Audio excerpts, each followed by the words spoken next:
Lincoln's perilous quest for new America. As I sit here in the quiet of my office, the echoes of cannon fire and the cries of battle still resonate in my mind. It has been a tumultuous time for our beloved nation, and now that the Civil War is over, the real work of healing and rebuilding begins. I am Abraham Lincoln, the 16th President of the United States, a title that carries with it the weight of a fractured union, the promise of freedom, and the perilous task of reconstruction. The Emancipation Proclamation stands as a testament to our resolve. I remember the day I signed it, how my hand trembled not only with the gravity of the moment, but with the responsibility of ushering in a new era of liberty. It was not merely a document. It was a bold declaration that the chains of slavery must be shattered and never replaced. As I look back, I feel a deep sense of accomplishment, but I also know that granting freedom is only the first step. True equality demands that we ensure all individuals have the means to exist and prosper as free citizens.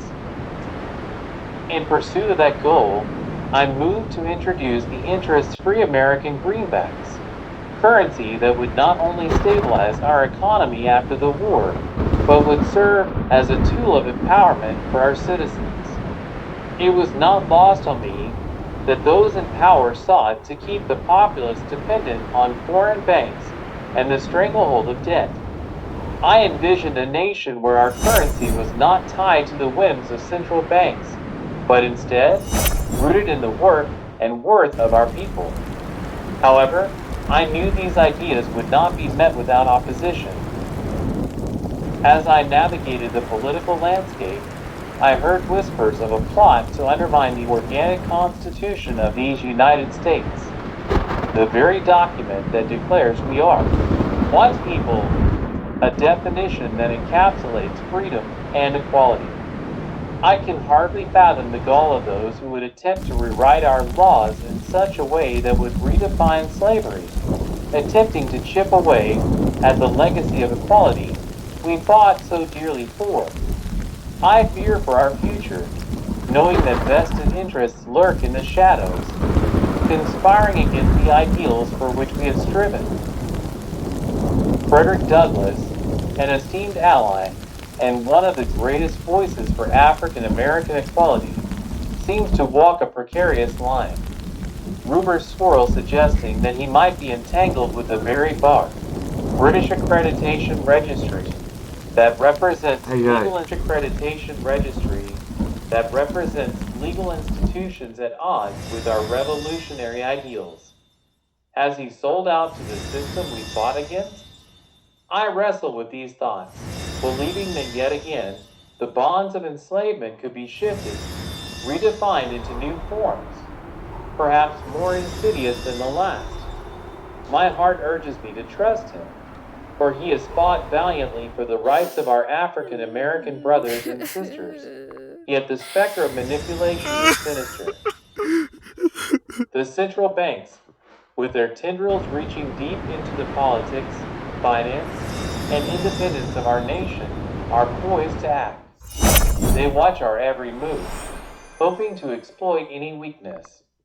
Their vision of an America in debt, forever shackled to their interests, directly contradicts my desire for a wholesome, self-sustaining republic.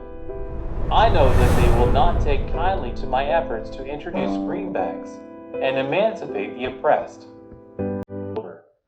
The vision of America we fought for cannot be extinguished by those who wish to profit from our division.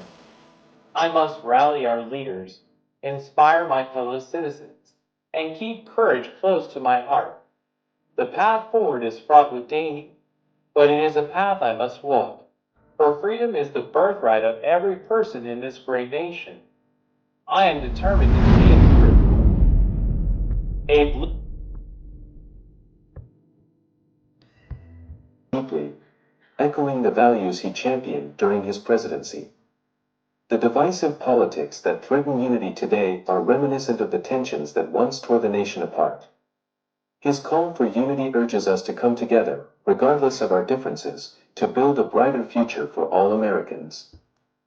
The reference to the Greenbacks, a currency Lincoln championed, highlights the need for economic reform and independence from central banks that can, at times, perpetuate systemic inequalities. In a world where economic slavery still exists, finding alternative solutions that empower individuals and communities is imperative. Lincoln's vision of an economy that serves the people, rather than the other way around, is more relevant than ever.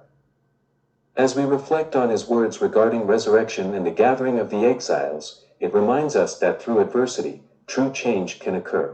A currency Lincoln champion of gathering highlights the need for economic reform and independence from central banks that can, at times, perpetuate systemic inequalities. In a world where economic slavery still exists, finding alternative solutions that empower individuals and communities is imperative. Lincoln's vision of an economy that serves the people, rather than the other way around, is more relevant than ever. As we reflect on his words regarding resurrection and the gathering of the exiles, it reminds us that through adversity, true change can occur. The idea of gathering those marginalized and forgotten suggests a powerful movement towards inclusivity, where every voice matters. Lincoln's legacy serves as a beacon of hope, urging us to reclaim our shared humanity and work towards reconciliation. In this light, we are called to restore faith in one another and strive for progress. Life does indeed find a way, and through our collective efforts, we can rise above division. Honest aid, a symbol of resilience, encourages us not to fear the challenges ahead but to embrace them as opportunities for growth and healing. The best days are indeed ahead if we choose unity, compassion, and a commitment to justice. Together, we can answer his call and forge a path that leads to a brighter, more equitable future. Share this content